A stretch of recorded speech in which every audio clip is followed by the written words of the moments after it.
ನಮಸ್ಕಾರ ಸ್ನೇಹಿತರೆ. ರಶ್ಮಿಕಾ ಮಂದಣ್ಣಗೆ ಗಾಯ ಸತತ 3ನೇ ಬಾರಿ ಈ ರೀತಿ ಆಗಿದೆ. ನಟಿ ಹೇಳಿದ್ದೇನು ಬನ್ನಿ ನೋಡೋಣ. ನಟಿ ರಶ್ಮಿಕಾ ಮಂದಣ್ಣ ಅವರು ಇತ್ತೀಚೆಗಷ್ಟೇ ಮದುವೆಯಾಗಿ ಖುಷಿಯಾಗಿ ಸಂಸಾರ ಶುರು ಮಾಡಿದ್ದಾರೆ. ಈ ನಡುವೆ ಹೊಸ ಸಿನಿಮಾಗಳನ್ನು ಕೂಡ ಮಾಡ್ತಿದ್ದಾರೆ. ಪತಿ ವಿಜಯ್ ದೇವರಕೊಂಡ ಅವರು ಕೂಡ ಸಾಥ್ ಕೊಟ್ಟಿದ್ದಾರೆ. ಈ ಎಲ್ಲ ಸಂಭ್ರಮದ ನಡುವೆ ರಶ್ಮಿಕಾ ಮಂದಣ್ಣ ಅವರು ಗಾಯಗೊಂಡಿದ್ದಾರೆ. ಈಗ ಸದ್ಯಕ್ಕೆ ಬೆಡ್ ರೆಸ್ಟ್ ನಲ್ಲಿ ಇದ್ದಾರೆ. ಸಿನಿಮಾ ಶೂಟಿಂಗ್ ವೇಳೆ ಸಂಭವಿಸಿದ ಘಟನೆಯನ್ನ ನಮ್ಮೊಂದಿಗೆ ಹಂಚಿಕೊಂಡಿದ್ದಾರೆ.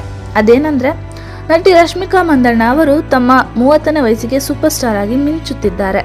ಜೊತೆಗೆ ತೆಲುಗು ಸ್ಟಾರ್ ನಟ ವಿಜಯ್ ದೇವರಕೊಂಡ ಅವರನ್ನ ಮದುವೆಯಾಗಿ ಸಿನಿಮಾ ವೈಯಕ್ತಿಕ ಬದುಕಿನಲ್ಲಿ ಆನಂದದ ಅಲೆಯಲ್ಲಿದ್ದರು. ಯಾರ ದೃಷ್ಟಿ ಬಿತ್ತೋ ಗೊತ್ತಿಲ್ಲ, ನಟಿಗೆ ಇಂಜುರಿ ಆಗಿದೆ. ಇದು ಸತತವಾಗಿ 3ನೇ ಬಾರಿ ಆಗುತ್ತಿರುವ ನೋವು ಅಂತಾನೆ ಹೇಳ್ಬೋದು. ಈ ಕುರಿತು ಸ್ವತಃ ರಶ್ಮಿಕಾ ಅವರೇ ವಿಚಾರವನ್ನ ಹಂಚಿಕೊಂಡಿದ್ದಾರೆ. ಗಾಯ ನಿಜಕ್ಕೂ ಕಿರಿಕಿರಿ ಉಂಟು ಮಾಡುವ ವಿಚಾರವಾಗಿದೆ. ಯಾರಿಗೂ ಈ ವಿಚಾರ ತಿಳಿಯಬಾರದು ಅಂತ ಅನ್ಕೊಂಡಿದ್ದೆ, ಆದರೆ ಈಗ ಗೊತ್ತಾಗಿದೆ. ಏನೋ ಹಾಗೆ ಆಗಿಬಿಡ್ತು. ಇಷ್ಟು ದಿನ ಕಾಣೆಯಾಗಿದ್ದಕ್ಕೆ ಕ್ಷಮಿಸಿ.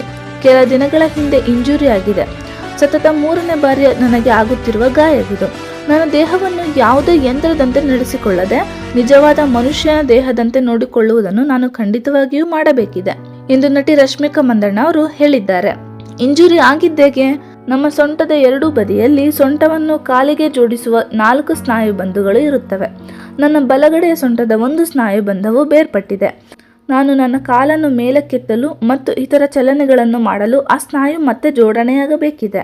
ಮೈಸಾ ಚಿತ್ರದ ಶೂಟಿಂಗ್ನಲ್ಲಿ ಈ ಇಂಜುರಿ ಸಂಭವಿಸಿತು. ದೇವರೇ, ನಾನು ಮಾಡಿದ ಅತ್ಯಂತ ಕಠಿಣವಾದ ಸಿನಿಮಾ ಇದೇ ಆಗಿರಬೇಕು ಎಂದು ತಮ್ಮ ಮುಂದಿನ ಫ್ಯಾನ್ ಇಂಡಿಯಾ ಚಿತ್ರ ಮೈಸಾ ಶೂಟಿಂಗ್ಗೆ ಹಾಕಿದ ಶ್ರಮ ಮತ್ತು ಗಾಯದ ಬಗ್ಗೆ ವಿವರಿಸಿದ್ದಾರೆ ರಶ್ಮಿಕಾ ಮಂದಣ್ಣ.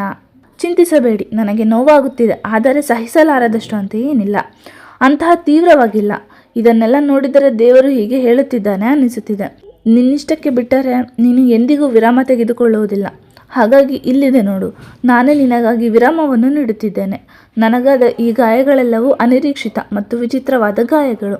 ಕಡ್ಡಾಯವಾಗಿ ರಜೆ ತೆಗೆದುಕೊಂಡಿದ್ದೀನಿ, ಆದರೆ ನಾನು ಇದರ ಬಗ್ಗೆ ದೂರುತ್ತಿಲ್ಲ. ನಾನು ಸಾಕಷ್ಟು ಒಗಟುಗಳನ್ನು ಬಿಡಿಸುತ್ತಿದ್ದೇನೆ ಎಂದು ನಟಿ ರಶ್ಮಿಕಾ ಮಂದಣ್ಣ ಅವರು ಪದೇ ಸಂಭವಿಸುತ್ತಿರುವ ಗಾಯದ ಬಗ್ಗೆ ಮನದಾಳವನ್ನು ಹಂಚಿಕೊಂಡಿದ್ದಾರೆ. ಹಾಗೆಯೇ ತೂಕ ಹೆಚ್ಚುವ ಭಯ ಎಂದು ಹೇಳುತ್ತಿದ್ದಾರೆ. ತೂಕ ಹೆಚ್ಚಾಗದಂತೆ ನೋಡಿಕೊಳ್ಳಲು ತುಂಬ ಪ್ರಯತ್ನಿಸುತ್ತಿದ್ದೇನೆ, ಏಕೆಂದರೆ ನಾನು ಸಾಮಾನ್ಯವಾಗಿ ಹುಚ್ಚು ವೇಗದಲ್ಲಿ ವ್ಯಾಯಾಮ ಮತ್ತು ಓಟವನ್ನು ಮಾಡುತ್ತೇನೆ. ಅದು ನನ್ನ ದೇಹದ ಆಕಾರವನ್ನು ಚೆನ್ನಾಗಿ ಇರಿಸುತ್ತದೆ.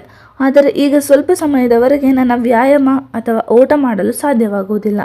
ಚೆನ್ನಾಗಿ ತಿನ್ನುತ್ತೇನೆ, ಸಿಹಿ ತಿಂಡಿಗಳನ್ನು ಅತಿಯಾಗಿ ತಿನ್ನುತ್ತಿದ್ದೇನೆ.